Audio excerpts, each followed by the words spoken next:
Hello ladies and gentlemen, and welcome to The Right Opinion, the home of a twat with too much free time. And success on YouTube, it's never meant to last forever.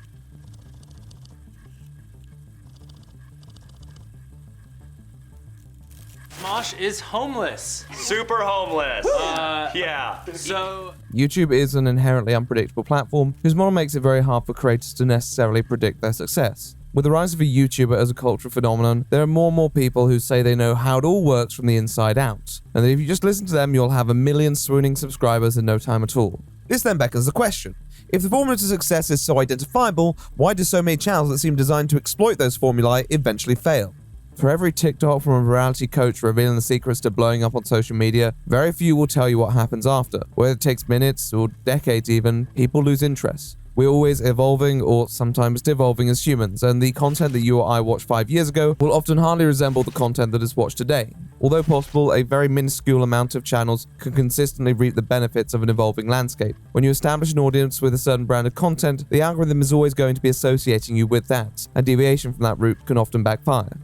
To YouTube, it just seems simpler to promote channels that are creating new content that might reach a new audience. It doesn't matter who did it first, it's about who can create the most views for YouTube right now. There are exceptions in genres where loyalty is more rewarding to the human brain, however many genres do not even have the benefit of that. They're always needing to find new ways to keep an audience entertained, and in a world where media is becoming increasingly frantic yet disposable to many viewers, this quandary only becomes more and more pertinent to those trying to maintain internet relevance, especially when the content they're creating is already at the point of market saturation.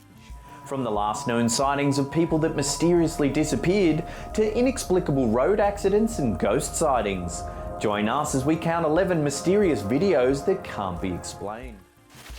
The mystery genre on YouTube is probably one of the most relevant examples of this. People have always been interested in strange occurrences and seemingly supernatural events that simply cannot be explained away by the lay person, with many TV shows and even channels being set up around this premise. But its inroads to YouTube were a bit more gradual than other genres. I think at least partly because it required an atmosphere that felt too high production for much of the early era of YouTube, which instead mostly veered towards crude alternatives like creepypastas. However, in the last decade, as YouTube has embraced its role as the alternative to television, many creators have filled that gap, with one network in particular seeming to make the most of the pivot towards higher budget, higher production content. What are you doing? Oh, thank God. I thought you were dead. Then why would you try to kiss me? Hold on, don't change the subject. Who are these 7 guys texting you? They're just my roommates. Sometimes I feel that Buzzfeed receives more mentions than it should on this channel, but make no mistake, their impact on YouTube as a whole should not be understated. In the early 2010s, while YouTube was making that transition to supporting more professional content, Buzzfeed effectively backed and oversaw multiple successful series, which struck the balance between glossy, well-produced content and a compelling personality-driven approach to said content that simultaneously set it apart from many TV shows and YouTube channels alike. At the heart of this campaign was one of their most successful projects, a mystery channel by the name of Buzzfeed Unsolved. This week on Buzzfeed Unsolved, we're covering the Illuminati. Is it a real thing? What the hell is it? It's not a thing.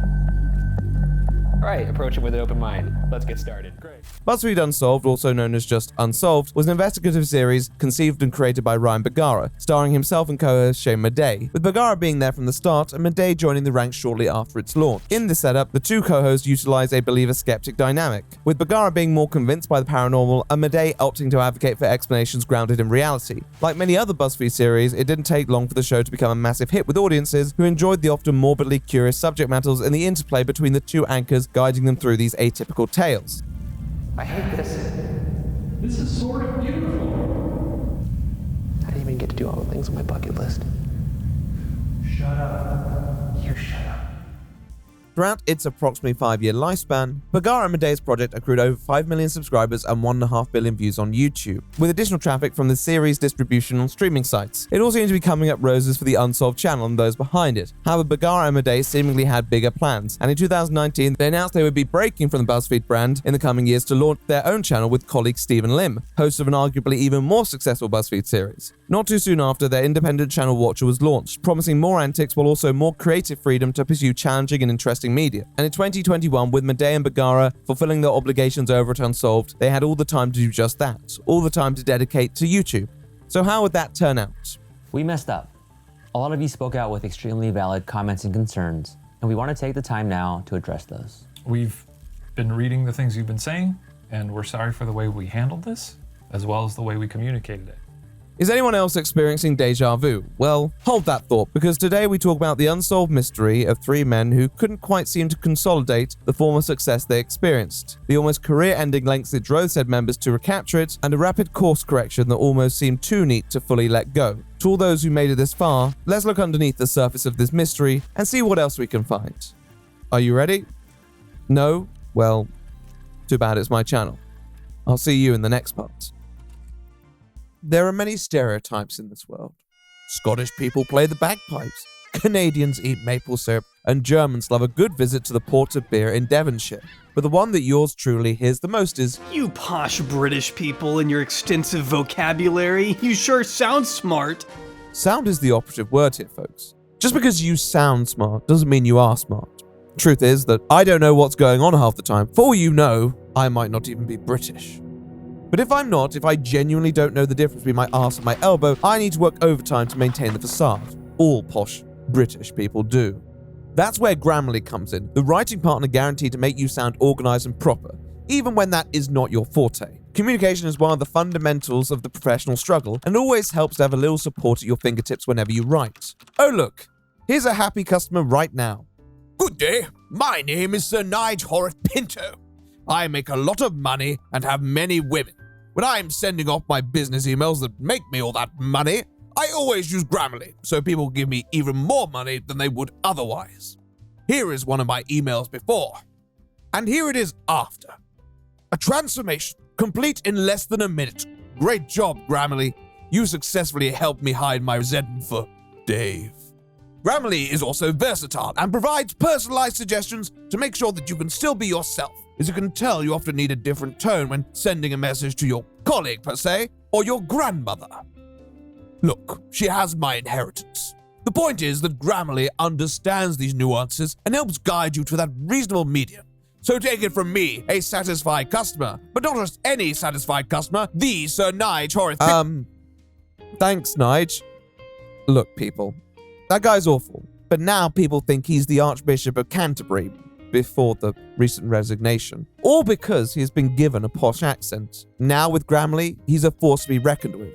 But the only thing that stops a bad guy with Grammarly is a good guy with Grammarly. And it's much better in the hands of you trustworthy people. Grammarly can also stop more of these bad guys with its inbuilt AI and plagiarism checker, which I ran Abraham Lincoln's famous Gettysburg Address through. As you can see, it looks like Mr. So-called Honest Abe may have some explaining to do. The bad news is that Grammarly can't give you a posh accent. It won't transform your personality, and unfortunately, if we're going by stereotypes, it will not fix your teeth. However, it will help you hone your writing abilities and add that finesse that will make everyone go, wow. Are you British? If you want to know more, sign up and download for free using my custom link in the description and pinned comment below. You can learn exactly how Grammarly can make your spelling and grammar. Love you. Back to the video. To understand how we ended up here, we messed up. We kind of have to go back here to our good old friends up in NYC, Buzzfeed. We're dinks. We are dinks! Yeah. Double income, No no kids. But actually, no, I heard a new one. What? Dildos. We're dildos? We're dildos. We're dildos. Double income, large dog owner. Oh. I wouldn't call Zelda large. You don't want to give her a complex. Well, she's not little. Typically, when we talk about BuzzFeed-related subjects, we talk about their spell on YouTube and the success they acquired. It can paint quite a one-sided portrait of how BuzzFeed created content, that there is a finely tuned algorithm at the center of the machine that will strictly produce videos that are catered to the masses. It's easy to forget that there were a lot of duds as well. One way to save money is to open a savings account. It's free to open one and you earn money over time. How sick is that? It makes sense, of course. We're naturally going to remember what's more popular. But the point is that most of the time when employees started working on a new video concept in BuzzFeed, that's all they were, employees. There was no great anticipation of success, and even if there was individual content that brought in an audience, there was no guarantee that this audience was going to stick around, especially on a channel with such corporate branding. That's where Ryan Bergara was at with BuzzFeed Unsolved. Did you ever hear the story about the man on Somerton Beach? No. It's one of the most mysterious and creepy cold cases of all time, pretty much. When the channel was originally originally launched, he and Shane Madej were not particularly close. As a matter of fact, like other famous troops yielded from Buzzfeed, there was still some optimization needed. Bagara's original co-host Brent Bennett was a friend who Bagara carpooled with to work. They utilized this aspect in some of their older videos where they would drive to locations of infamous crimes and incidents and describe them on site, building a rather chilling narrative. There's a lot of holes. There's a lot of eyewitness and a lot of people who aren't talking. Who would have enough power to get all of these people to not say anything? Who killed Tupac? It was a pretty intriguing premise that showed potential, yet Bennett ultimately pulled out, citing his discomfort with the subjects at hand. With a blank space available, Bagara likely had a few options for who could take Bennett's place, but there's one guy who he had hit it off with recently that could fulfill the prerequisites for a successor, Shane Madej. Here's to a great week of being sludge buds. Bagara built a rapport up with Madej after working with him on a Buzzfeed series named, and I wish I was making this one up, Test Friends, which may or may not resemble another popular Buzzfeed series. I'm trying my darndest, but it's just not working out for me. That's the thing though, you just gotta stop trying and just give yourself to it. Shut up, Shane. Test Friends, like many shows, did not last, but the friendship it created between Ryan and Shane did, and they decided to put this to the test with Buzzfeed Unsolved, moving to a format that leaned more on editing to add atmosphere, while Bagara brought most of the story and Madej delivered his skeptical inserts that sought to cast doubt on the narratives at hand. You know, she's screaming. She's giving it 110%. I mean, do you think that sounds like it came out of a girl? Like, yes, it sounds like a girl doing a funny voice. Your unrelenting skepticism is exhausting.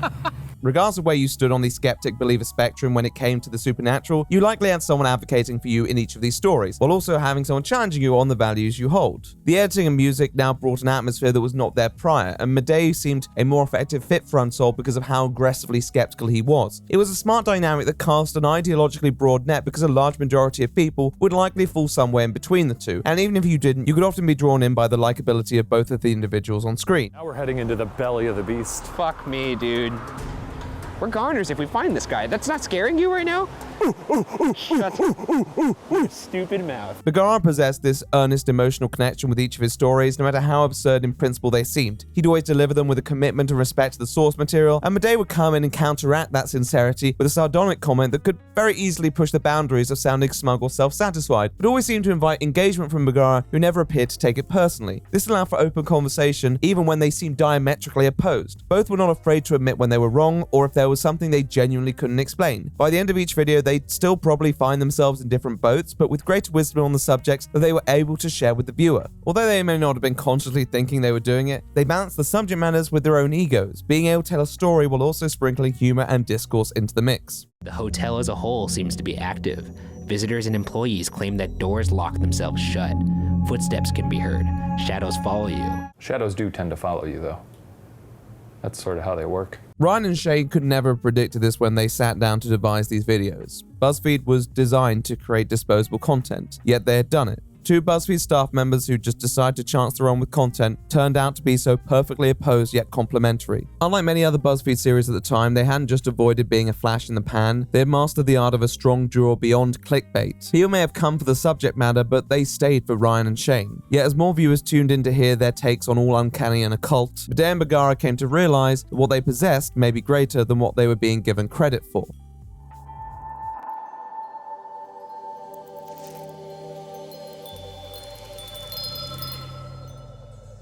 Buzzfeed Unsolved episodes were originally posted on the Buzzfeed Blue channel, now known as Buzzfeed Multiplayer, a space they shared at the time with other prestigious series such as Taste Tests, Mind-Blowing Facts, and The Hi Guys, which, yeah, I'll let you guess what happens in that one. Unsolved comfortably outperformed most other videos on that channel throughout 2016, accruing a few million views for each video, and this only accelerated the following year. With the increased funding from Buzzfeed for the channel bringing in more resources and a larger team, their reach only grew, and it wasn't just the new content that they were benefiting from. BuzzFeed Unsolved now has merchandise. Because the production value of the series had been relatively high from launch, new audiences could consume their entire catalog, turning videos that were sitting on a couple million views to videos comfortably within the 7 or 8 figure range. Madej and Bagara had essentially created a series that wouldn't be out of place on a natural network, and this was only further proven to be true when in 2018 the series was picked up by Amazon Prime and Hulu, alongside other successful Buzzfeed series such as Worth It and the Try Guys. With this success and more content on the way, Buzzfeed moved Unsolved to its own dedicated channel, a pretty unprecedented move for even their most successful series. It showed that Buzzfeed recognized that Madej and Bagara brought something within their personalities that was inalienable to them.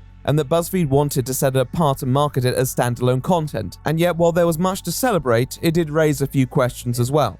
You know, almost 70 episodes. We're still doing this, huh? Why is it almost 70? Because I didn't want to say 69. That's fair. And I did not line that up. That's just how it happened. With a number of videos and series that BuzzFeed was creating back in the day, as a staff member who worked on any of them, you had no clue whether the video you were in was going to perform well to warrant greater demand, and no expectation that an audience would take to your appearance in a series. There was a fair possibility that you would be back at your desk the following day. BuzzFeed's system was designed to keep content popular enough to draw people back, but not necessarily for the individuals. But that's what happened with Unsolved. But in cases when that does occur, BuzzFeed no longer seems like the ideal partner. Hello friends, and welcome to another video. Today I'm going to be talking about why I left BuzzFeed. Leaving BuzzFeed was a bit of a meme back in the day, with many creators jumping on the trend in an attempt to clown on the network for its perceived subpar content. However, back before it became that, it was a sincere critique of the company by many of its former employees. And all this stuff, you know, pressure from a quota, feeling like there's no growth, wanting to work on my own content, that all started to make me very unhappy, and very unhappy, and I started to not look forward to coming to work every day. There was something inevitable about BuzzFeed in every sense of the word. Its rise, meteoric and reliant on the nature of trends that they could profit off. But with YouTube, being a staff member, actually creating content where you're trying to build up a relationship with the viewership, which BuzzFeed never seemed to care for, would be a deeply unfulfilling experience. If your content fails, then you're pushed down the hierarchy and you're potentially placed in a position where you're making content that you're not truly passionate about. On the other hand, if you experience success where you begin to make a difference on the channel and you begin to develop an individual following, the question might arise as to why you're still working under a company. BuzzFeed's production model seemed to explain why some people always felt it necessary to leave eventually. Some employees started projects as experiments on the side of their usual jobs with the financial backing of the company, but then the success of such projects and the individuals within them outgrew BuzzFeed's brand image. Despite the fact that the corporation was still reaping the financial benefits, they were still employees, likely making a certain salary independent from how each individual performed. This seemed particularly relevant for a series like BuzzFeed Unsolved. The parent company had played their hand in showing that they were aware that this was an individually driven venture, and that if Madej and Bergara were to walk away, they would inevitably take the bulk of the audience with them. But how much BuzzFeed were prepared to do seemed difficult to evaluate. Madej and Bergara were almost certainly making more money than they previously were. BuzzFeed were investing more and likely helping out on the legal and executive side of channel management. However, they almost certainly were not completely prepared to pay for that personality. They fundamentally wanted content and believed they could keep generating it with or without the people at the heart of the operation. On the other hand, even if BuzzFeed were amenable to putting money into Unsolved, Madej and Bergara likely had other ideas they wished to pursue which BuzzFeed were not willing to invest in, and by 2019, Unsolved had reached a level of success that was far more dependent on the people sitting in front of the camera than those upstairs, with both Shane and Ryan's following on other social media platforms reflecting their YouTube success. BuzzFeed even tried to set up new series with different hosts, but their performance mostly paled in comparison to the anchors of this vessel. It was a good sign that Madej and Bergara's audience were ready to follow them before the faceless corporation that stood over them. Outside the many people who had left BuzzFeed, the successful continuation of a brand had already been substantially proven the year before with the Try Guys, who had broken off from their parent company and diversified with a reasonable degree of success. With this in mind, Madej and Bergara began making plans to set up their own project, a business and network that would liberate them both financially and creatively. But before we leave, I just want to say a sincere thank you to you guys, the fans. Whether you've been watching from the first day or you're a new fan, if it wasn't for you guys, we wouldn't be able to be doing this. True. And we definitely would have not made it to almost 70 episodes. The simple fact was that BuzzFeed Unsolved had began to feel more unsolved than it was BuzzFeed. And if BuzzFeed could regularly not provide even its lower profile employees with a satisfactory model of content creation, there was no way they were going to be able to do that with Shane and Ryan, who already felt as creators much greater than the company that oversaw their projects. YouTube was structured to support individualism, and Madej and Bergara wanted to harness that. How would they?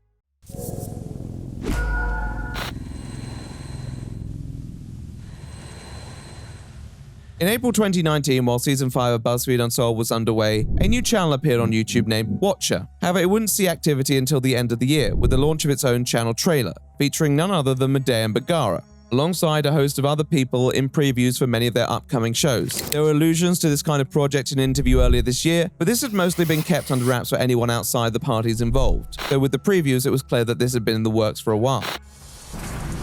I'm rolling.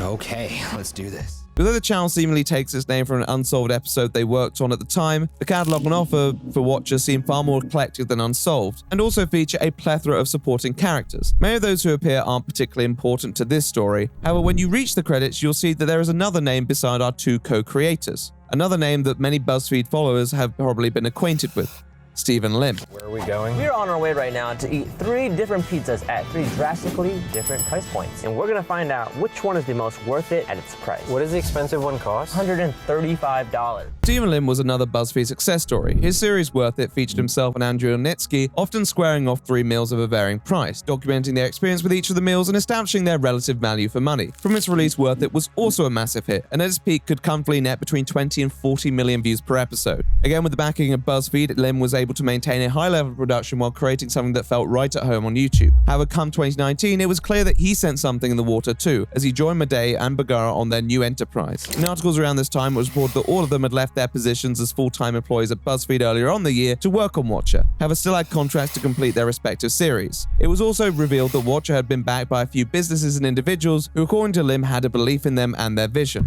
At the same time, one may feel inclined to ask exactly how Lim's presence was going to be conducive to the appeal of the channel, as his inclusion may make him seem like the third wheel in an already popular bromance. It seemed like a bit of a crude idea to combine the hosts of 2 successful but also distinct series simply on the basis of that view count, but Lim's work wasn't just contained to that in front of the camera. To Bagara and Madej, there was another aspect of Lim that seemed to make him an effective partner, and that was his business acumen.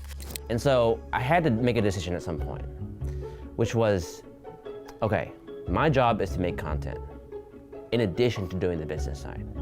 But if we don't raise money, the business dies.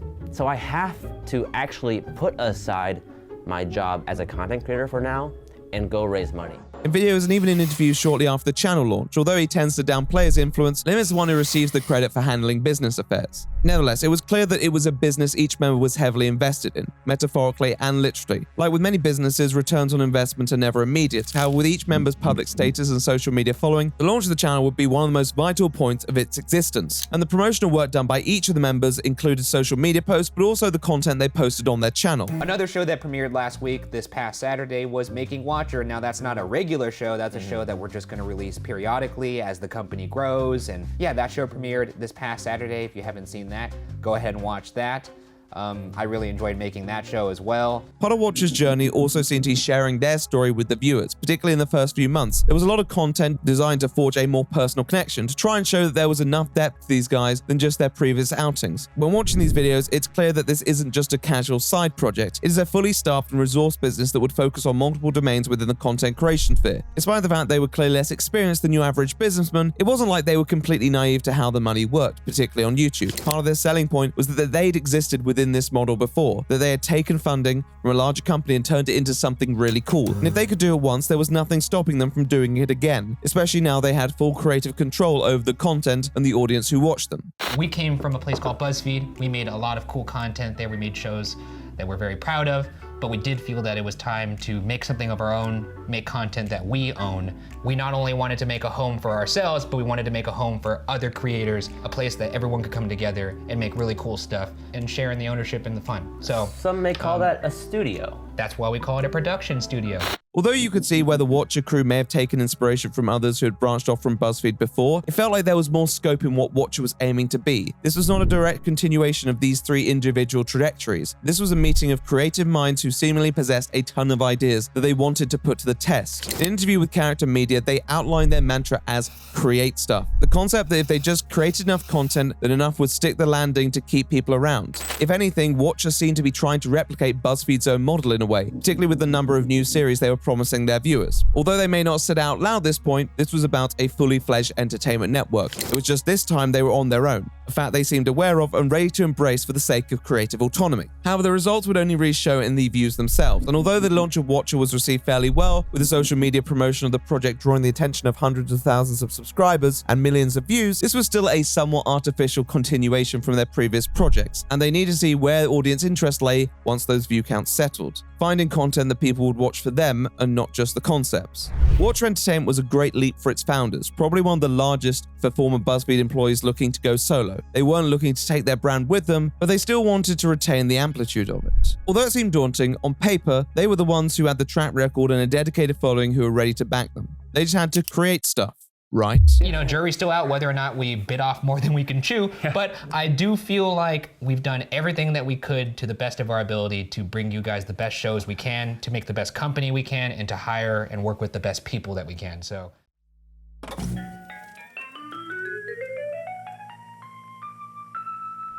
The world is weird. And/or wonderful. And I'm taking my curious little friend Ryan Bergar around to explore every little last bit of it. With the launch of the channel and momentum the boys didn't really want to fumble, they went to work uploading much of the content they had orchestrated prior to see how the audience would respond. Now, creating a new channel with a ton of shows is always going to be a mixed bag. Some series will stick the landing and some will not, but it wasn't long until some fan favorites emerged from the slew of uploads placed into the channel. Welcome one and all to Puppet History. Today we'll be taking an ever-winding look at yet another chapter in the heavy book we call history, while our guests ruthlessly compete for the coveted title of History Master. I am obviously your beloved host, the Professor. One immediate hit appeared to be Puppet History, an amalgamation of comedy, competition, and of course puppetry. It features Shane and Ryan alongside a guest who would compete for the title of History Wizard by answering trivia questions from a puppet named the Professor. Its popularity was understandable as the concept seemed to meet at the intersection of familiarity and novelty, and is greatly aided by Shane and Ryan's textbook chemistry. By the way, did anybody else sue White Star? You know what? I don't know.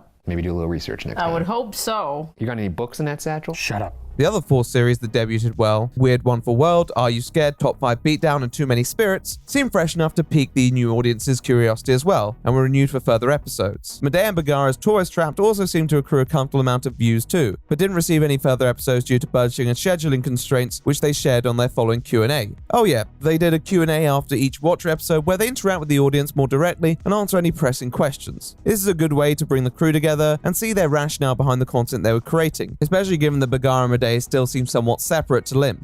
Shane, why are you not making the cocktails? I'm talent, dude. Ta-da! The boozy Margarita. Stephen Lim played a good role in Too Many Spirits as the slightly inept bartender to Medea and Bagara's drunk patronage, but otherwise it seemed that series led by the Unsolved crew were comprehensively dominating the channel view count. Both of Lim's series on launch, Homemade and Grocery Run only lasted 4 episodes each before being canned. It wasn't like they were bad concepts, Homemade squaring off home recipes with professional artisan makes, and Grocery Run interviewing celebrities such as Megan Lee and guava juice, while Lim prepares their favorite dishes.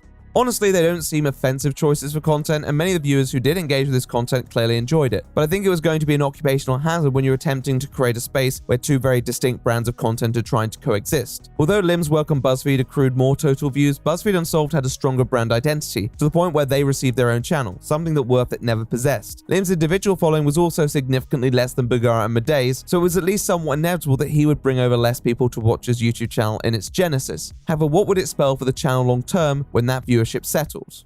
Well, here we are, the final investigation. That's right. In 2021, Buzzfeed Unsolved was brought to an end, with Watcher launching its spiritual successor, Ghost Files, which seeks to be a more ambitious reinvention of the previous series. This was a resounding success in the channel's terms, with some videos securing millions of views and likely drawing in scores of new viewers and subscribers. Lim too had his first hit series of the channel's lifespan with Dish Granted, which managed to more effectively integrate a concept with celebrity guests than Grocery Run, and is also just a far better name. With this success, it seemed that lads were headed in the right direction, but it still felt like the channel was a bit of a mess of ideas dominated by 2 people. Even with Lim's influential work behind the scenes, if Medea and Bagara's series did inherently better simply for the virtue of it being them, why not have them front every series? Obviously, I'm looking forward to partners that you guys have not seen on camera yet. We've always said that we're going to make shows with new talent, and we've been able to kind of bring that to fruition. And I mean, but you might see us dip into those shows. We might dip into those shows. Look, we're building out the Watcher cinematic universe right now. Well, this is where we come back to the Watcher entertainment point. Although it may not have been apparent to many viewers, the fact was that Watcher was designed to be more than just Medea, Bagara, and Lim.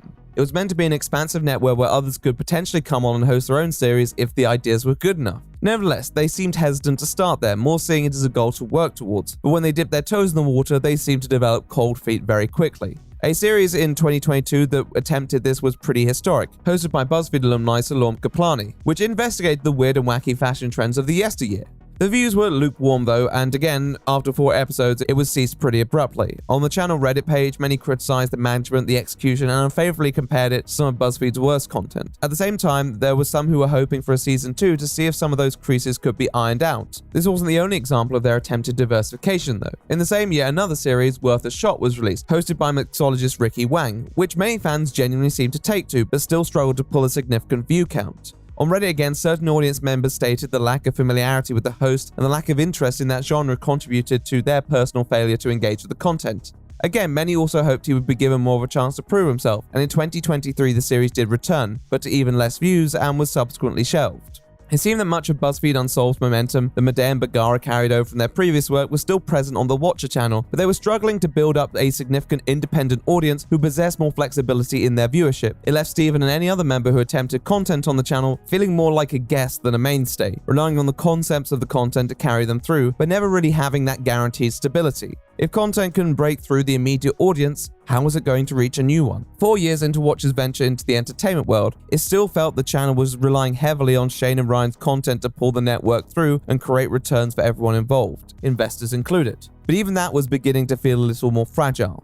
What do I mean exactly? Well, let's unravel this mystery further.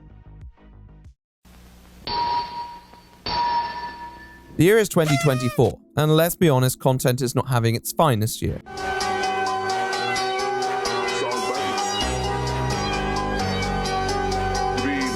What? A combination of social and technological factors has at least dented the integrity of the most popular and viewed content on a variety of video sharing platforms, and YouTube was not really an exception. I don't want to harp on certain matters too much because I don't want to be the old man yelling at a cloud, but the Brainrot accounts have certainly had a field day. Baby Gronk just rizzed up Livy Dunn again. Baby Gronk went to Livy's gymnastic meet. Oh, she's a gymnast. Gymnast. I'm learning for the first time as well. There's always more room for education. Yeah. On the surface, this shouldn't really directly interact with channels like Watcher because their target audience is not really the same as many of the SpongeBob Travis Scott Baby Gronk Sigma montages. But at the same time, if a new audience isn't being drawn in for your content because their attention is elsewhere, the current viewership is naturally going to thin. Many TV series' first season is their most popular for obvious reasons, and I think it's even more common on YouTube when the novelty of an idea wears off. But if you don't want that to be the case, then you need to come up with new ideas to draw people back that you can market in a title or a thumbnail. At the end of 2023, Watcher debuted the second season of Ghost Files, which once again received a strong audience response, but compared to the first season was a significant decline. As a matter of fact, the most viewed video of season 2 received less views than the least viewed video of season 1. Now of course, they haven't had the same amount of time to gauge the performance, but even looking at the view count over a certain window of time will tell you the same story. It's difficult to say exactly why there has been such a dramatic decline, but Watcher's release model probably wasn't helping. There were likely many viewers who joined during the first season of Ghost Files, but upon seeing that a lot of their content didn't necessarily encompass that same sort of aesthetic, clicked off and didn't return. Another simple fact about mystery and paranormal content in 2024 is just the massive increase in volume of it available to the masses.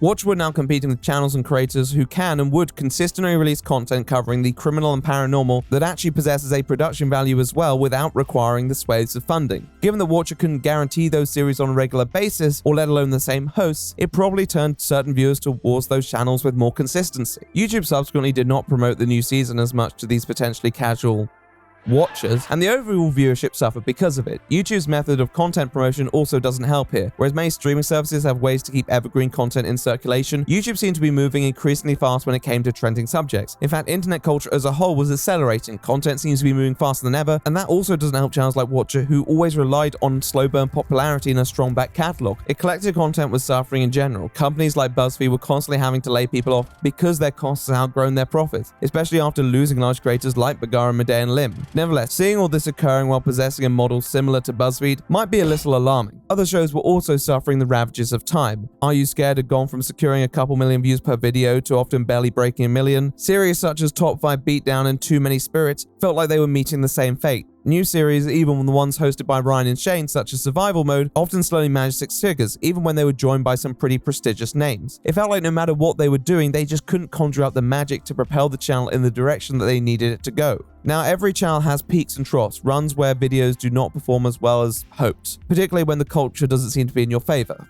I know that as much as they do. Nevertheless, on a platform like YouTube, there was no guarantee that any lull would last. They just had to grin and bear it for the moment and keep working on ideas while retaining the audience who were invested in in them. At the same time, unlike a lot of competitors, they put a lot of money into the production before the upload. Production that at some points was probably more costly than the profit certain videos yielded. This didn't mean that they didn't have other streams of revenue. They'd gone on a couple tours, had a merch store which performed relatively well, and a successful Patreon page with over 10,000 members. Now with Patreon system of hiring free members, etc., I couldn't tell you how much they made for certain with that, but it is certainly not be a modest amount, especially given that they do have a lot of tiers and Patreon exclusive content. It was one of the better sides of their business model, as it recognized that those who wanted to forge a more personal connection with the creators behind the content would be the ones most willing to pay for a bit more. The original podcast, Watcher Weekly, had moved on to here at some point as Watcher Weekly Plus, and their behind-the-scenes making Watcher series had nearly exclusively been on Patreon. Yet, although that may be a pretty penny for the few, who was to say that would maintain itself if the core audience fell away?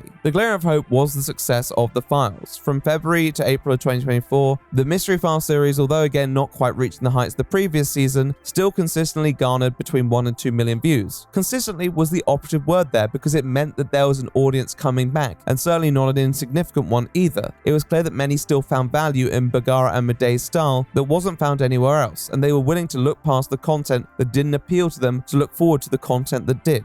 In 2024, YouTube content may not have been in the place that channels like Watcher needed it to be to find the success that they had expected from themselves and promised to others. But the one key to that success is an audience who are willing to come back in the first place, something that Watcher did possess in spades. Nevertheless, if their views were declining, chances are their profits were too, and if their costs weren't, they needed to do something to shake things up.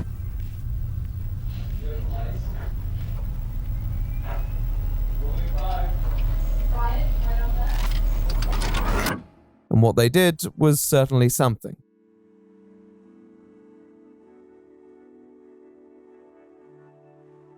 We are about to take some big swings, and I'm confident in everybody here that they're gonna land. With all the challenges that come with creating content, particularly when the views may not be exactly doing what they used to, there were still reasons for the Watcher lads to feel optimistic. Continued viewership of the current series aside, after Buzzfeed ended Worth It, Stephen Lim brought his old pal Andrew Ilnitsky back to film a new series for Watcher, which seemed to at least guarantee some strong performance. And the team had a new announcement for the viewers that they were hyping up too. This was exciting. Something huge is coming. Huge. Yes, it's gonna change your life, and it's gonna rock your world.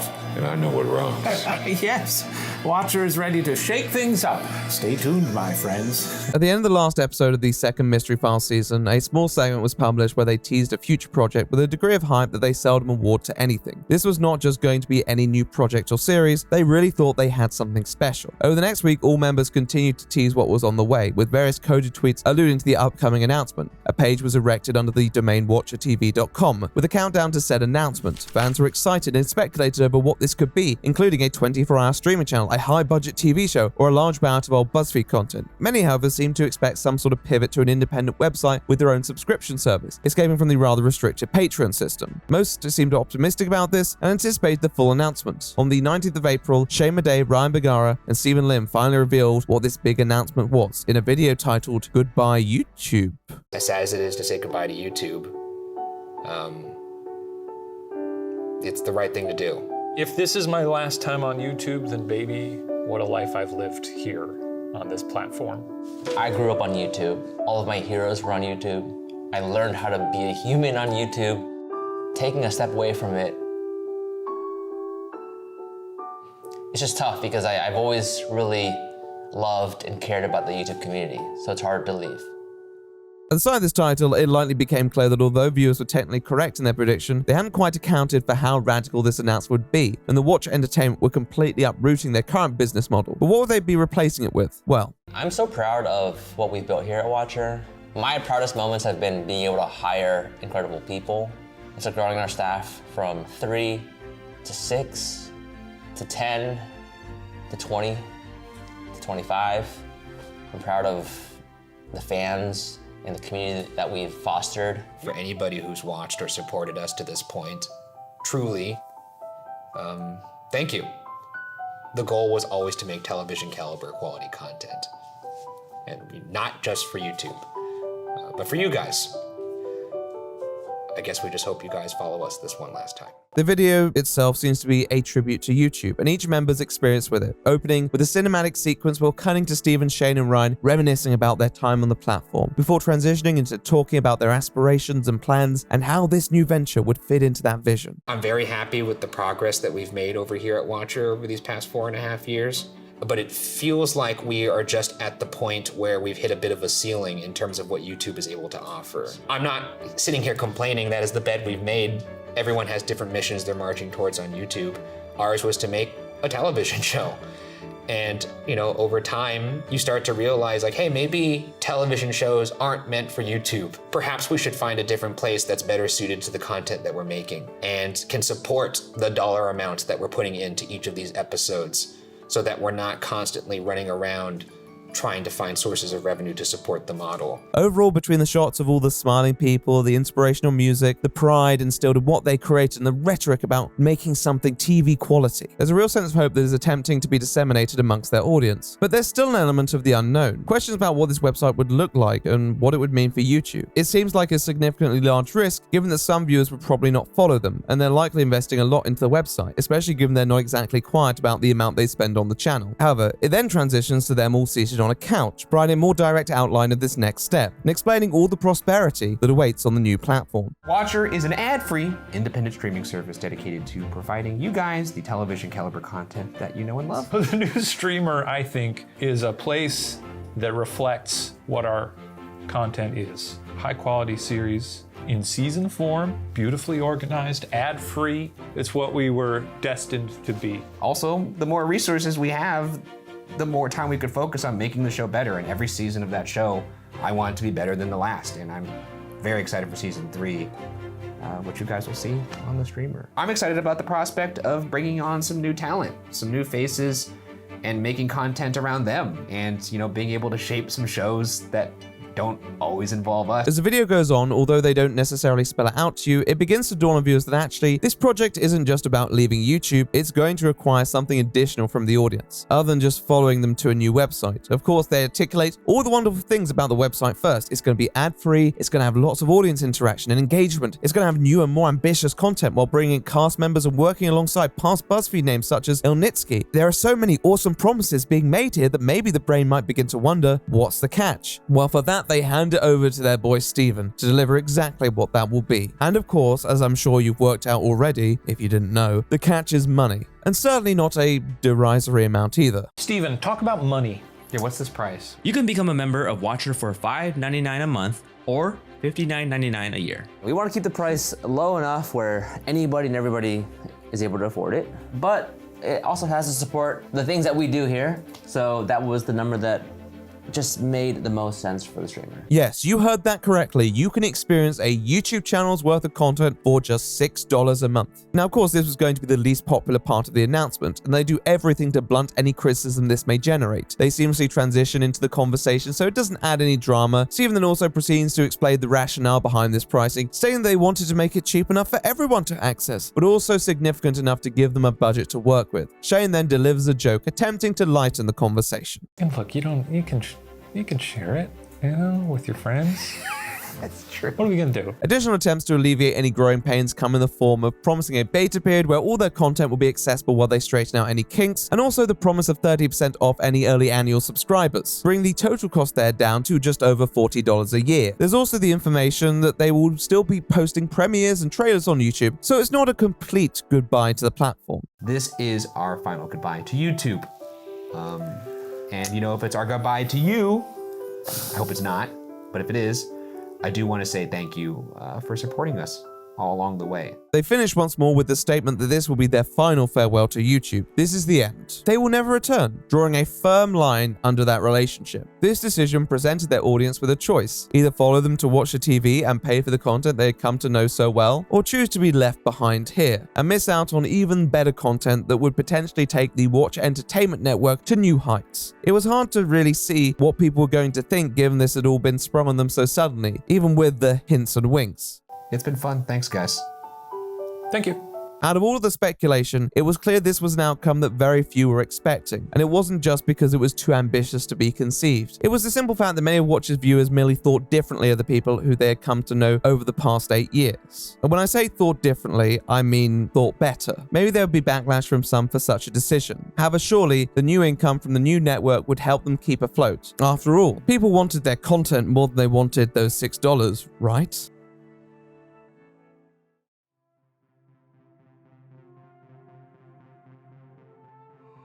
The Watcher team did everything they could to smooth over the edges of such a sweeping change. On their social media accounts, each member made it apparent that this is a decision they were ready to move on from. The inspirational tone was designed to allow people to move on to, either to Watcher or from Watcher. That this was their journey, they were grateful that you'd accompanied them on this far.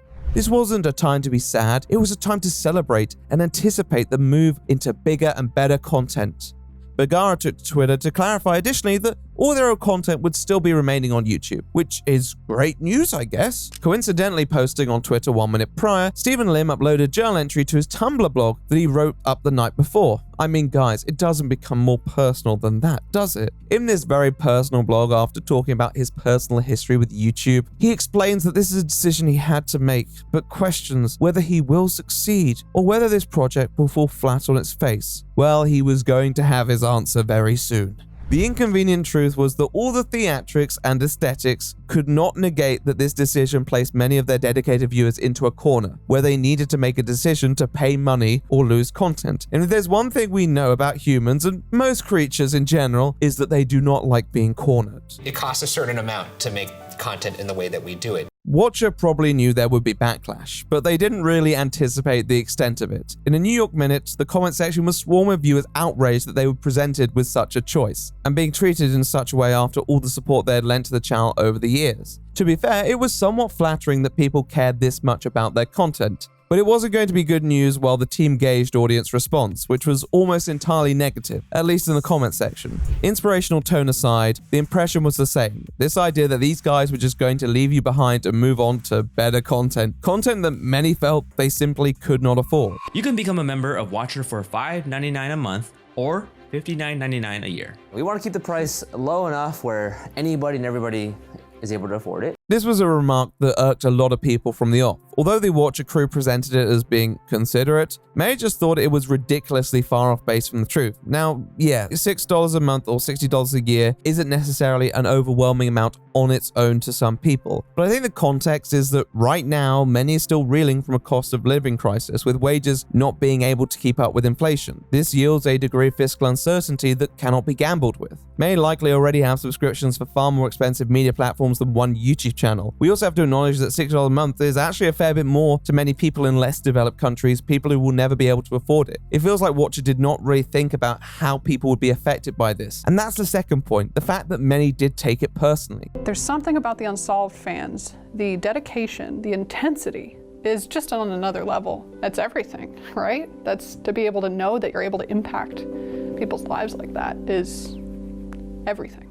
Every now and then you'd have the odd comment from someone who would say, if you don't like it, don't pay for it. And of course that was completely true, but they obviously did not share the same connection that many outraged followers and longtime supporters felt. The Shane and Ryan in particular had shaped a connection with their followers on the basis of themselves. They had marketed their characters and people had invested time and in some cases money into those characters. And now those characters were just kind of like, thanks, see ya.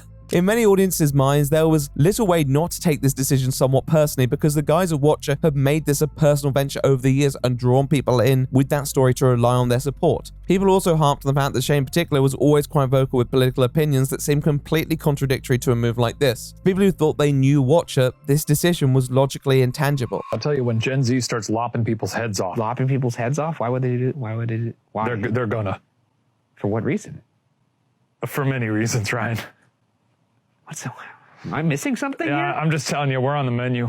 That's fine. The other point that many kept returning to was the notion of more ambitious shows and ideas that could only be fulfilled with a more stable funding model. Most viewers turned around and simply said, I don't care about that. And to be fair, there wasn't necessarily a clear connection between perceived budget and viewership. Many more seemingly expensive shows had performed poorly, and other less high-key shows like Mystery Files could still pull in a stable number of views. Many of their core audience, the people who were going to come back for the personalities, were just interested in having access to them. And to be honest, sometimes heightened production values can actually dilute the unfiltered personality and chemistry that they possessed. Many harken back to this, saying that they'd more than happily watch Ryan and Shane just sit in a room and shoot the shit. And again, having such a well-produced, shiny video to deliver this news seemed to illustrate how they didn't properly construe what their viewers were there for. And with all these points stacking up against the Watcher crew and the consensus that this was a really bad idea, YouTubers sensed a discussion they were sure to be on the right side of. This is going to completely kill their growth as a brand. It's going to be a very hard sell to people that don't know the Watcher. The takes were also clear. This was a bad decision, and everyone agreed. Then the news articles appeared. They also seemed to harp on the fact that May thought this was a bad decision, and everyone agreed. In fact, a large proportion agreed that this was a bad decision. There was very little debate at all, and Watcher were practically placed immediately on the back foot. Their first response was to edit their pinned comment and clarify that still, they weren't actually completely leaving YouTube. They would post premieres on the channel and just take the rest of the series online. I guess you might need to clarify that when you title your video Goodbye YouTube. The only person who hadn't released an individual comment at this point was Madej, but his wife decided to release a comment stating that she understands why people don't want to pay for stuff that was previously free, but that this decision would ensure a survivable living arrangement for all. I don't need to explain how this comment was received, though to be fair to her, it was at least the most direct response that people received. Nevertheless, it did not quell the anger or frustration, and moreover, just seemed to outline how seemingly out of touch Watcher was with their audience, especially given that Shane himself occasionally used his social media to share their reasonably comfortable lifestyle, including a rather opulent wedding that had occurred earlier this year. If this decision was as final as they made it out to be, how many were really going to follow them into the breach? But if this was the only sustainable way they could make content, well, then I guess they had to do it. Right? We messed up. About that. You can know that you're going to lose fans doing this, but it's another thing to actively acknowledge this in your announcement post. Like, that's crazy. You might as well have said goodbye pores and moved along with your day. The Watcher boys were at an impasse. Obviously, we were not to know their financial situation, but if they really felt they needed this, then there was little they could do to renege on it. But at the same time, the response was so overwhelmingly negative, it felt like an impossible move to play with your audience in mind. Now, they likely wanted to wait to see how the immediate response played out while they monitored additional information, such as the analytics of their streaming sites, gauging the financial response beneath the noise. But really, they had two options at this point. Wait for the anger to die down and assess their position, but risk entrenching people's opinions of you, or respond immediately and salvage any fans who may still be going through the process of understanding your judgment, but also having to walk back a decision that you felt was important and likely rule it out for the future as well. On the 22nd of April, only 3 days after they posted their initial announcement video, it seems they had made up their mind, with a much shorter video titled An Update, in which they do just that. Hey everyone, last Friday we announced that we're leaving YouTube and launching our new streaming platform. The 3-minute 40-second video is probably the most concise response one can give, but they managed to fill it with most of the thoughts that people wanted to hear, opening up with the candid concession that they messed up and they were going to fix it immediately, with apologies on multiple fronts, particularly relating to how they handled the goodbye video and the audience that they were likely saying goodbye to. We've been reading the things you've been saying, and we're sorry for the way we handled this, as well as the way we communicated it. We understand where you're coming from, and we're making immediate changes. We're sorry for how we originally delivered our goodbye message to YouTube. It was insensitive. We didn't properly express how much we appreciate all of you, and we did a really bad job of explaining the reasoning behind this transition. Further to this, they also apologized for the affordability comments and state that it was insensitive to people facing financial difficulty and the impact it would probably have on their well-being. We also want to deeply apologize for our ignorance around the impact of the cost. We regret stating and implying that it's a price that anybody can afford, and we fully acknowledge that it is not. We didn't take the proper consideration for how this cost would affect you, and hope you know that we are taking this as a serious learning experience. However, actions speak louder than words, and you might still be wondering if they were going to actually backtrack on the decision to use a paywall for much of their content. Well, yes, they were, offering a compromise which seems like a far more preferable idea to the original one. If you want to watch our shows early and ad-free, you can catch them on the Watcher platform a month earlier. After that, you'll be able to watch our shows on YouTube for free. For those that have already subscribed to the platform, we are so grateful for your support. But if this change has you rethinking your membership, we will issue a full refund. And all past episodes and series will remain available on YouTube. This is what a lot of people actually expected when the announcement was first made, the idea that they'd be taking that Patreon model and using it on their own website, resolving many of Patreon's structural imperfections and providing a navigable and interactive premium platform for subscribers to engage with the content, while still having the YouTube option for those who did not feel comfortable paying that amount, but were happy to wait. They also state that for anyone who feels like this announcement changes their decisions, they will offer a full refund, a proactive and thoughtful comment. This seems to resolve most of people's qualms, but we're still only 1 minute and 45 seconds into the video. For the next part, Ryan chimes in and explains the mindset behind their initial decision. We faced some incredibly challenging decisions. We didn't want to compromise our content to ensure they met advertising requirements, and we definitely did not want to lay people off that have brought Watcher to life behind the scenes, and we didn't want to bring Watcher to a close, which would have happened if we stayed solely on YouTube. This statement in particular really strips back the glamour and the gloss of their goodbye YouTube video, where they kind of dance around the questions surrounding their financial state and instead focus on promoting bigger and better content, talking about some of the financial struggles here that they faced and the decisions that they didn't want to take that led to the one that they felt they had to. However, we realized that in figuring out the logistics of what this might take, we overlooked the way it would impact all of you. We hope you'll be patient with us through these mistakes, and we remain incredibly sorry that they were made in the first place. However, in spite of this, they seem satisfied with the solution that is on offer now and want to make sure that everyone has a smooth transition, even offering patrons a free subscription code which gave users 3 months of the Watcher streaming service for free. They finish once more by repeating their sentiments that they feel they didn't make clear in their previous video before signing off. We look forward to continuing to make shows and introducing all the incredible things that we've got planned for the platform alongside YouTube.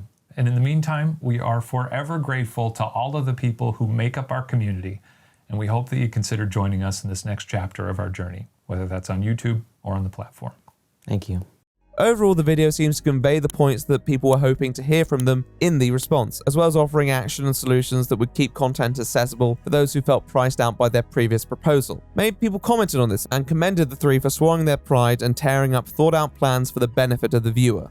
Additionally, while most commentators were moving on at this point, it also didn't really give them any impetus to continue ragging on these guys because in the end, nothing was changing. The most you could do is waggle your finger and say, "Don't do that again." At the same time, there was still a significant proportion of fans who clearly felt that they needed to drive a certain point home, that maybe there was still some more listening to be done, particularly regarding Ryan's comments about what they felt they needed Watcher TV to be. This repeated sentiment that people do not need any flashy visuals or massive sets, they just enjoy the banter, and they don't understand why something has to be as costly as Watcher makes it out to be. There are also comments from people that feel that Watcher still doesn't understand they're probably not making the best decisions, particularly if a streaming website felt like an imperative decision to avoid financial ruin, while still retaining 25 full-time employees and ridiculously expensive sets and trips. Although people wanted to empathize with the financial struggle, some of this just felt like bad business to them.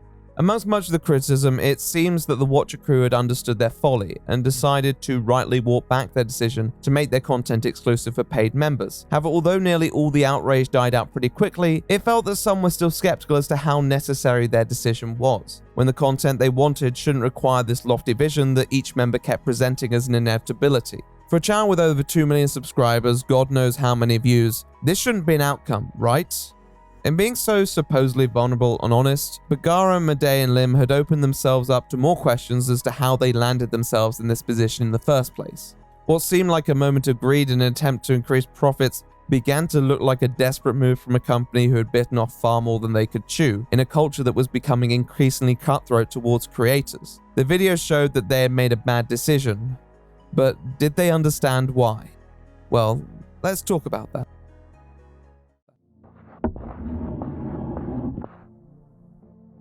When Watcher started, there was a lot of talk about what they were going to do with the channel. This was a significant project, and it became apparent in the interviews and their own content that they had plans for this channel beyond the scope of anything they had done in the past. They hired employees, courted investors, and sunk their own money into the channel with a long-term goal that they could turn a profit with even higher quality content than before. Their selling point was straightforward. They had garnered success in the past. With more money, they would surely amplify that. This channel would run differently to a normal channel and would host a litany of high production, highbrow content that could compete with the mainstream networks. They wanted to offer a form of Buzzfeed in a way, but with a degree of polish and depth to the shows that many were not used to. It's not a concept that couldn't work on principle, but it was one that required a steady hand and a business mind alike.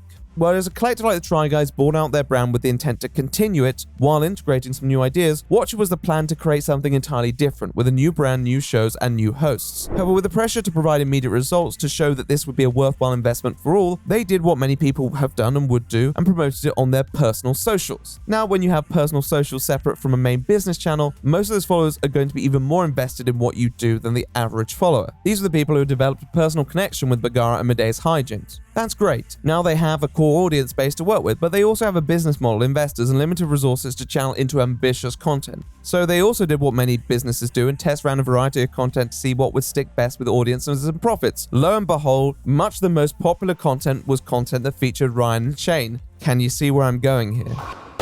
Okay, so basically this is the spiritual successor to Unsolved. There are some things that obviously made Unsolved as successful as it was, but I wanted to draw on some of the things that I think could be improved. So though with the occasional exception, most of the time Watcher continued to cater content towards those that were fans of the original Unsolved, but also of Ryan and Shane on a more personal level. It didn't help that Steven had less availability due to his status as the businessman of the group, despite the fact that people genuinely did seem interested in his whereabouts and probably wanted to know him better. They had a one foot in, one foot out model with his involvement that failed to cement his position on the channel and relationship with viewers. Yeah, I mean, I see a lot of comments out there of like, well, where's Steven? Why is he not on the channel as much? And I tell you where he's been keeping us alive. Now, this didn't mean that those people were the only viewers of such content, but they're the ones who continue to serve as foundations for the channel's most viewed videos. Their increased interaction likely led to the promotion of it to other viewers who were then more likely to be hooked in because of Ryan and Shane. On a deeper, more personal level, all three of them were aware of the relationship they were cultivating and created videos that shared the more personal side of content creation, which is all well and good, but again, such content is going to attach people to you as individuals. And although it may create more dedicated fans for yourselves, it doesn't guarantee interest carried over to series hosted by others. It often felt like Watcher wanted to do Buzzfeed, but with a stronger parasocial relationship with each of their hosts, while neglecting that most of Buzzfeed was built on inherently impersonal foundations. It was a sandpit for people to mess around with and attempt to build their own audience. At the same time, Buzzfeed was still financially astute enough to know that what Medea and Bagara had created was unique to most of their other content that was churned out, which is why they likely moved them from Buzzfeed Blue to an independent channel in the first place. Not even the Try Guys received that treatment. Watcher was effectively a reversal of that singular channel motif, an attempt to set up another sort of encompassing company around the content while creating a network of such between various genres. It was a return to Buzzfeed Blue. To walk back such an exceptional decision is already quite surprising, but the exclusive streaming service was the epitome of that mindset because it sounds like something Buzzfeed would do. Now, if Buzzfeed had announced a premium streaming service, then some may have rolled their eyes, but probably would have also shrugged their shoulders. They were just a company and nobody necessarily expected wonderful treatment from them, and they did possess a diverse platter of content to offer. But plenty of people were rooting for Medea, Bagara, Lim, and everyone at Watcher. Why wouldn't they? They crafted this relationship and story through the content. They incentivized loyalty, and then they were just like, alright, thanks. It gave the impression that they wanted the conveniences of that fan-creator support system until it was no longer convenient for them. These are an acts of an executive board, and again, in Buzzfeed, when many of the business staff have no internet presence, it would be fine. But these guys are the faces of the channel. Now, let me make clear, I don't think the act was done with any sort of contempt towards their viewers, but it's clearly the outcome of mismanagement and a fundamental failure to reconcile two conflicting ideas of who they are and where they want to be. To actually find success in diverse content, they needed to diversify, but that would have incurred a risk that they didn't want to take with their own money or the investors. Yet they still sink money into a few episodes before success could actually be evaluated.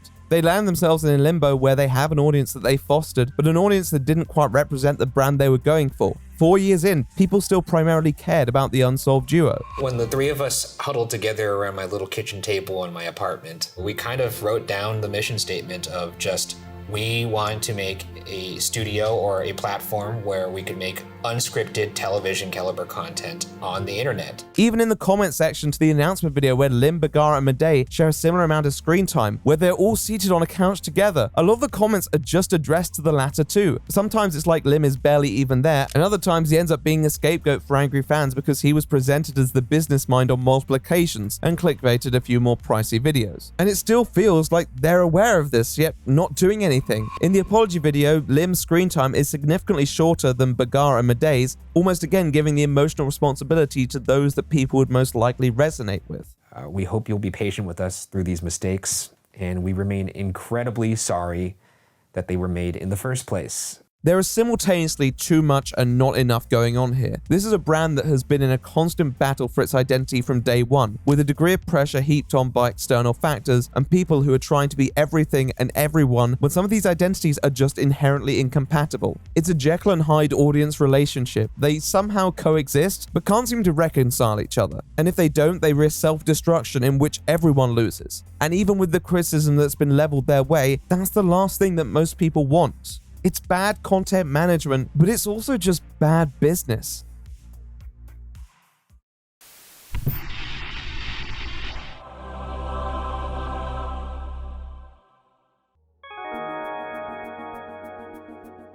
One of the greatest tonal problems with the announcement of the streaming service was that it was such a radical change.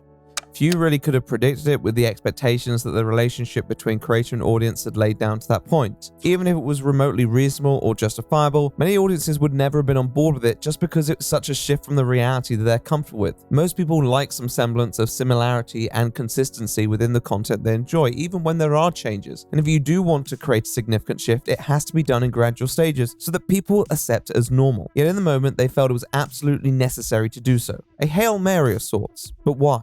Now, none of us are flies on the wall of the Watcher war room. We don't know what conversations led to this disastrous move being perceived as a sensible one. It's very surprising the amount of people on the team who are happy to present and greenlight this as an inspiring next step. But we can have a look at their history and see what may have led them to this decision. Because I think big leaps without small steps has been a running theme for them. To support the model. We work from the other direction here, which is like we start first by looking at what we want to say and think about and talk about, and that's always informed our content, which is why I think our content doesn't necessarily always like trend.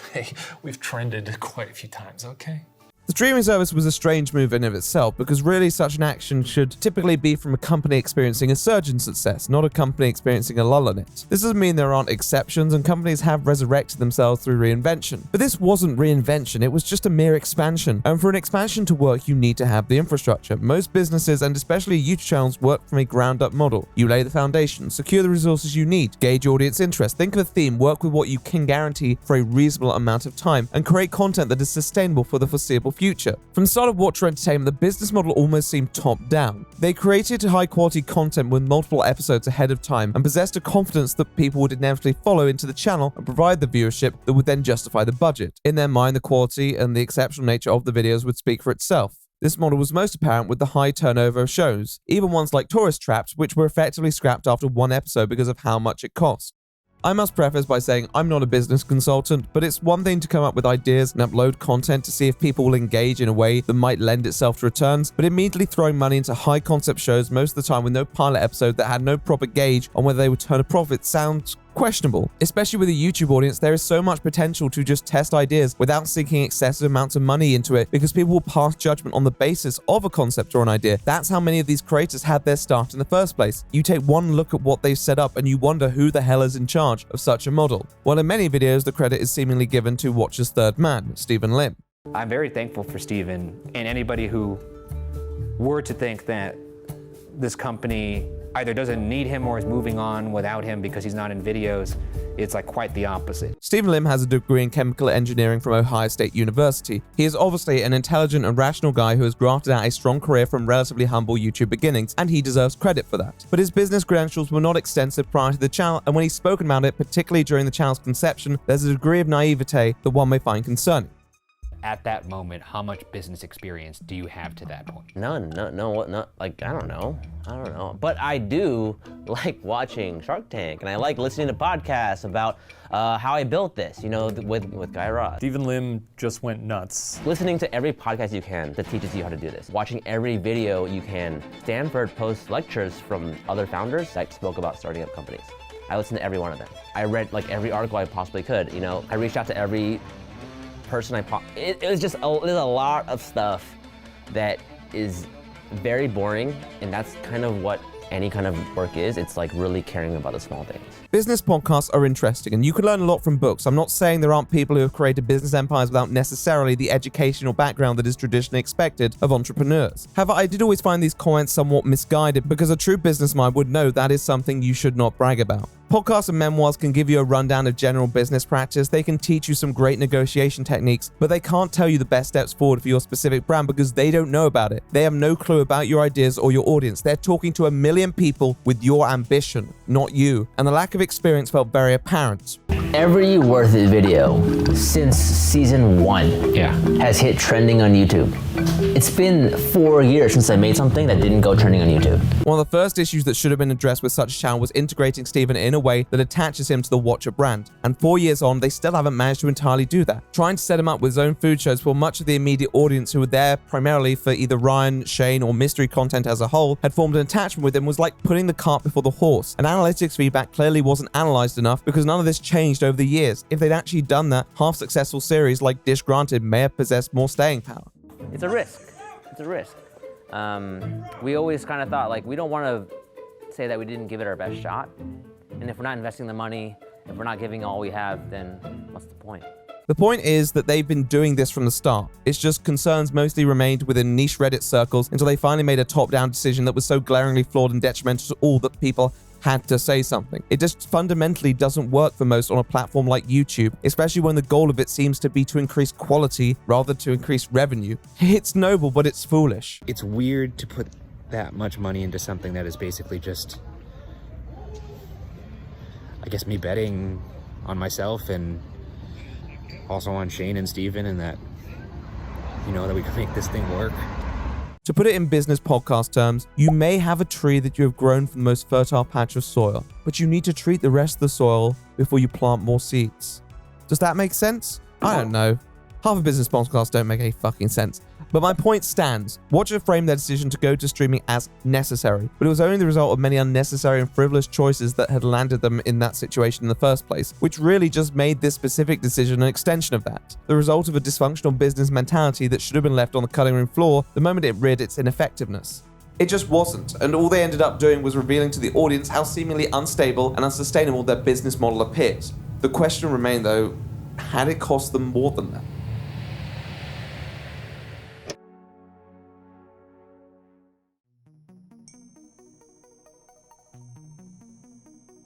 In the months following those fateful few days, Watcher has continued to upload content, and although they now have the revenue stream from their website that likely does make a positive financial difference, their views seem to be struggling more than ever on YouTube, which may come as a surprise to those who thought they'd tied this up quite neatly. As YouTube responses go, Watchers was fine and provided an outcome that seemed to resolve the needs of both parties, yet, as noted, it's been harder than some to repair that trust. Did they not understand, or did they not care? The problem with lingering feelings of discomfort is that they are sometimes hard to define, so that's what I'm going to try and do now. We felt that $10 a week was very affordable, but we failed to take into consideration the pores. One of the prevailing criticisms following the announcement was that they were out of touch with their audience, and although their response video tries to allow audiences to empathize with their point of view, I don't think it entirely assuages those feelings either. Financial difficulty is a reason for why someone may do something that has a drawback for one party or the other, but people were more overshot by the lack of consideration for the consequences that such a decision would have towards others going through financial difficulties, particularly if a viewer is struggling with poverty and those in third world countries who may not feel they can take such a risk. Why would people want extravagant and bombastic content in an era where many were having to live very modestly? There was a degree of incredulity to it all, and I think a lot of audience members simply couldn't wrap their heads around the question as to the mentality that would lead a channel so reliant on its audience to do this. And there wasn't really much in their response that makes it any clearer. They don't appear to understand why they ended up here, so why would an audience? The most selfless sentiment in the video is the notion that the Watcher crew doesn't want to lay off any staff given how much they've helped them upon this journey. But who provided them with the opportunity to hire staff in the first place? Surely you'd want to be able to make content at all before you choose who it's for. It's very easy to portray the original announcement video as one where Watchers seemed genuinely excited about putting their videos behind a paywall, but that lingering discomfort for some is the notion that they believed Shane, Ryan, and Steven all knew better. And to be honest, I think they did too. We also want to deeply apologize for our ignorance around the impact of the cost.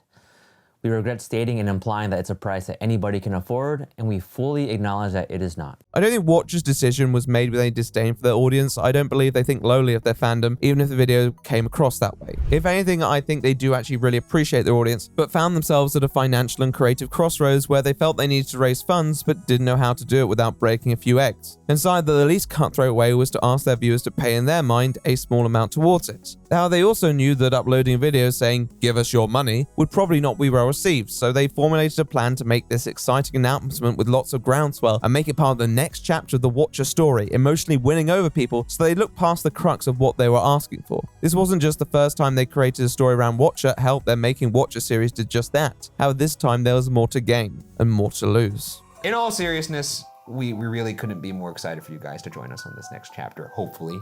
Unfortunately, upon release, it just made it feel like they were trying to manipulate their audience into thinking a difficult, miserable choice that they decided to make was actually an inspiring choice that would lead to greener pastures for all. And to be fair, they were. All the hype posts, the website, the preview video, they all screamed that this was going to be something for you, the viewer. If I'm to upload an announcement video where I say, "Huge, exciting news, guys. It's been a long journey, but I finally decided to take that leap and burn down an orphanage. Thank you to my wife, Linda, for all her support in helping me reach this milestone. Donate to my petrol fund below." It doesn't matter how I frame it. It's still a bad idea. Unless you really hate orphans, of course. That's what Watcher did. They tried to gift wrap a fuck you. It's still a fuck you. The audience received this message and said fuck you back because they saw through the bullshit and analyzed the decision at the core. Of course, the insensitive comments didn't help their case, but the whole video was insulting in the fact that it assumed its audience would be persuaded by all the style and just ignore the substance. This is what has taken us back to the point of them being out of touch. The fact that there was some semblance of belief that their audience would be persuaded by this. One of the top comments on the original video mentions how this decision contradicts their image, but it's not just about the singular decision and what they may have preached in the past. Shane's politics aside, it's about everything that is on show here and their story as a whole. Watcher, to their credit, crafted content for a discerning and curious audience who connected with Shane and Ryan. They didn't just connect with them because they went into a haunted house and were scared by ghosts. They didn't force melodrama or farce. Even if the banter is sometimes juvenile and silly, the dynamic of a skeptic and a believer talking about cases and going to places and seeing if it challenges their worldview is always going to attract an audience with a penchant for thinking a bit more critically than some. This isn't Logan Paul peddling Prime to kids who want the big YouTuber drink. This is content that was catered to people who cared more for the truth than a prettily presented lie.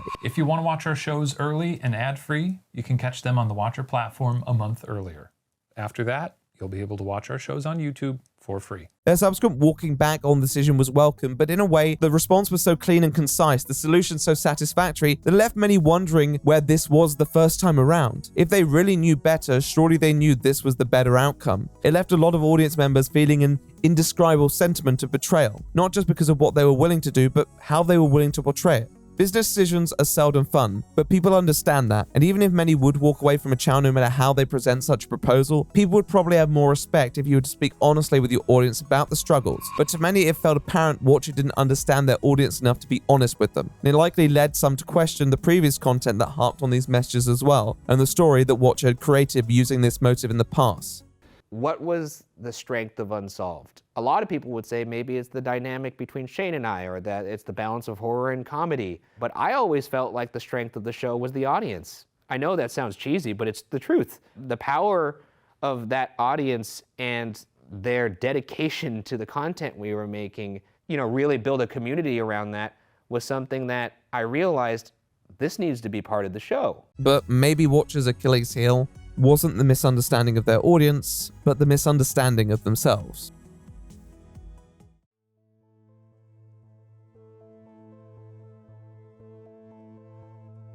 You either, die a slow death or you grow and adapt, so there's really no choice. I mentioned briefly about Lim being often a scapegoat to certain fans who felt that this seemed more like his decision above anyone else's. After all, he was the brain behind business decisions. I read a few claims here and there that Shane may have opposed it but was outvoted. Let's be clear, this almost certainly was a unanimous decision. Regardless of the soft opposition and concerns that may have been presented, the reaction was just a result of how shocking it was. Why was it so shocking? Well, the story they told to their audience, which seems so far removed from this proposal. But I think the story they told is also what led them to this point. All content creators have a story, and although they often hit different beats and end in different places, many start the same. An idea, the intent to create something cool, something unique, but most importantly, something meaningful to them. Although the landscape has changed significantly in the past decade, and sometimes it does feel like there are more and more opportunists in the sphere, there are still a lot of people who just love to create. Madej, Bagara, and Lim all started out of their genuine passion for actually creating something that means something to people. And although they were backed by a big corporation at some point, it was a corporation that had twice as many duds as it did success stories. And especially when you're just an employee acting as a crash test dummy for concepts, you have no bearing on what could be around the corner. But it happened for them, and it set their careers alight like nothing else really could. Come on, man! Lim created amateur content before Buzzfeed. Madej and Bagara created a dedicated audience from a chance collaboration. They were really the last people who you'd expect to be able to come across as out of touch. If anything, they had been at the heart of the good YouTuber storyline and conceptually freed themselves from having to answer to anyone who may expect anything else. The guys at Watcher already had their stories by the time they broke from Buzzfeed, but one of the greatest aspects of finally going independent is that they didn't have to keep that to themselves. They could pave their own way forward and present the story how they wanted it to be presented, and that's what they did. But was it completely accurate? I feel blessed to have this opportunity. So, you know, if we fail, like if this whole thing caused bankruptcy one day, it's still not the end of the world. Like, I am very happy with how we spend our time. The thing is that with the creation of Watcher, it was no longer just a personal story of dudes and their channel. It was a full-on network backed by a business and investors. Loads of characters off to the side that none of your viewers are particularly familiar with, yet within the narrative, they became players in this grand, inspiring vision. When you watch the videos around creating Watcher, it's done with this sort of sentiment, this excitement that what they're doing is greater than YouTube. There's a real gripping story at the heart of it, and then you watch their content, and it's good, it's well made, it's entertaining, but it didn't flip the game on its head. There's this constant narrative that what Watcher were doing is creating TV-level content and that somehow that was changing the playing field. It's exciting for the viewer and the fan, but you take a step back and analyze the idea at its driest, and really, what they were fundamentally proposing was a greater spend for no guaranteed returns. The truth was that TV quality content was already done by TV.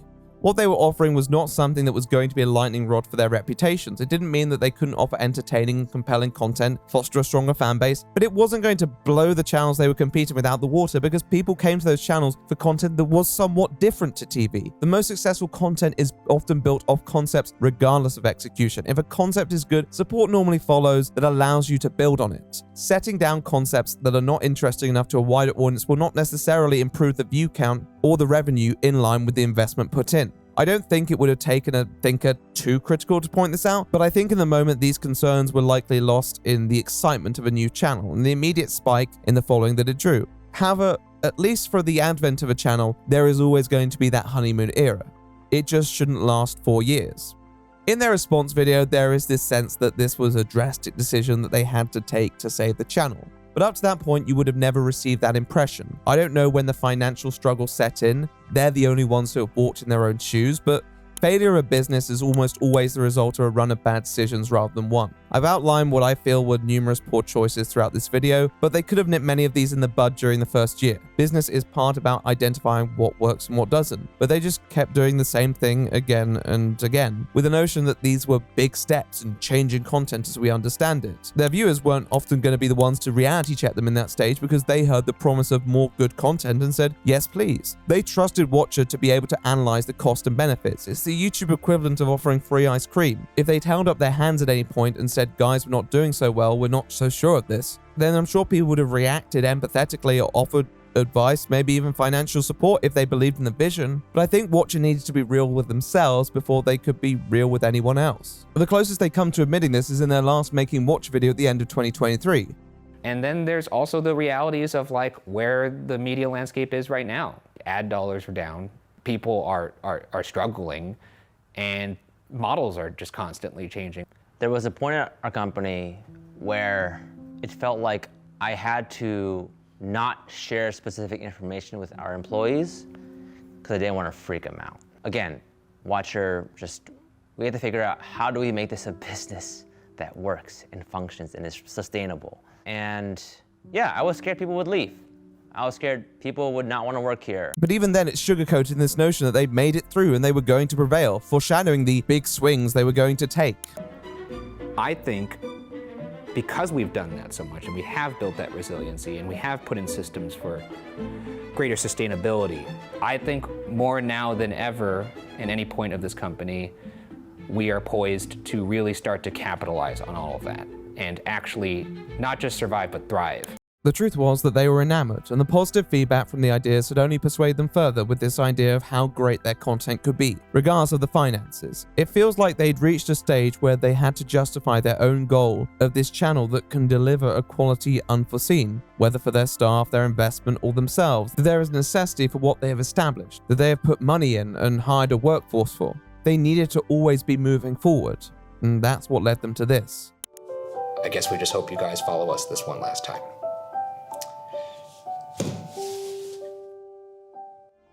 Another chapter in the story where they, once again, moved forward from YouTube by cutting their viewership, isolating themselves to a website, and leaving some of the most dedicated viewers with the lingering feeling that they were just plot conveniences. Watcher became so obsessed with telling that story to themselves that they forgot what that story was to their audience. Well, let's conclude that story for now.